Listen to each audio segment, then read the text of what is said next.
In this short tutorial, I will show you how to easily access and view your backup photos in Google Photos.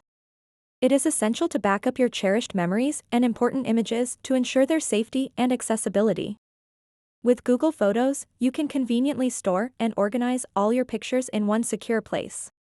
To get started, open up any web browser you like and then go to photos.google.com. Make sure you are logged into the Google account where you backed up the photos. To do that, you can tap on these three lines at the top left, and it will show the profile icon of the Google account that you are currently logged into. Now you will be able to see all of the backed up photos on Google Photos. You can just scroll down and see everything, and they are sorted by date.